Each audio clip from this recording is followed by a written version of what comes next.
Alright guys, I'm in the mobile office as you can see.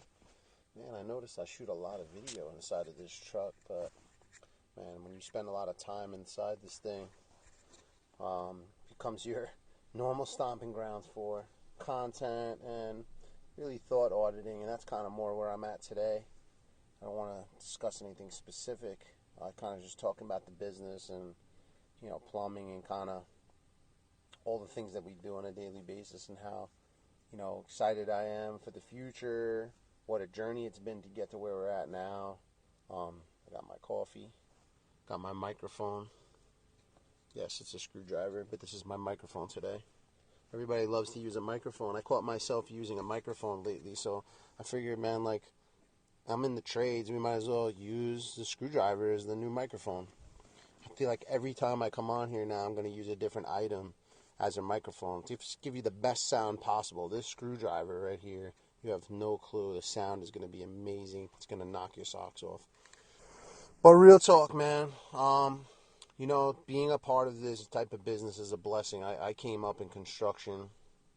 I used to build houses from the ground up, foundations. I mean, even when I was way younger, I used to dig out foundations, at $80 a day cash. I don't even know where those days went, man. Those days are like ancient history at this point. But I learned a lot over the years, work ethic and things like that. And then when I got into this business, everything changed, It's way more demanding, not necessarily physically, Construction has a lot of physicality involved, but when you start getting into troubleshooting, especially big burners and electrical and combustion and things like that, it takes your mind and your mindset to a whole nother level. And that's one of the things I learned over the years, is that it really does take a certain somebody to do the type of work that we do. I feel like anybody could really get into plumbing and learn, sweating pipe. And I mean, these days, I don't even know if a lot of you guys even sweat pipe anymore. A lot of guys are just going to pro press. And, not that there's no skill in pro press, but the skill and the trades is really kind of fading away a little bit, if that makes sense. And it's a little bit sad to see. It's a little upsetting, honestly. Our guys, we still do a lot of sweating, for numerous reasons. I try to keep the cost down for the customers. That's an argument guys have all the time, sweat or pro press. Pro press is less time, but the fittings are really expensive, and it still takes time to set the piping up and cut the nipples and do all the work. So we kind of do the same thing, and then we just take the time to sweat the fittings, and we've budgeted it in to make it work. But with that said, we really try to push guys to use the mind more and be more involved using this, as opposed to using things in the business that kind of like dumb the work down a little bit.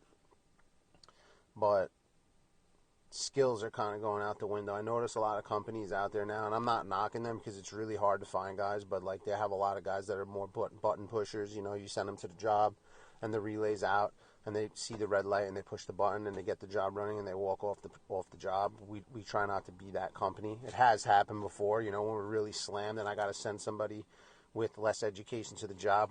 We got to do. Listen, at the end of the day, you have to service the customers. There are people living in the buildings, and you got to do the right thing. There's no doubt about that. But with all that being said, we really try to be a troubleshooting style company. We're not parts changers. I was never taught to be a parts changer.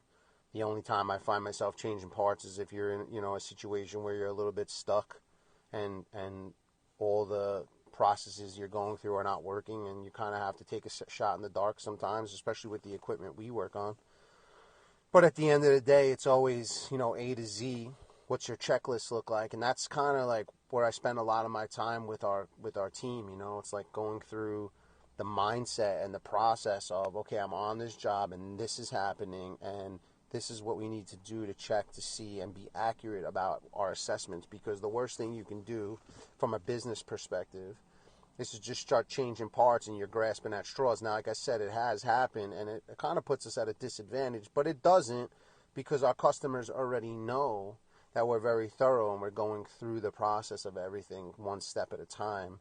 And on those off opportunities where parts are needed or in certain cases not needed, I've even gone so far as to put a part in and that doesn't solve the problem. We take that part out, and I've still figure out the problem. Listen, parts can always be used, but there's a level of doing the right thing and learning the right way and teaching the guys the right way and making sure the business is growing the right way.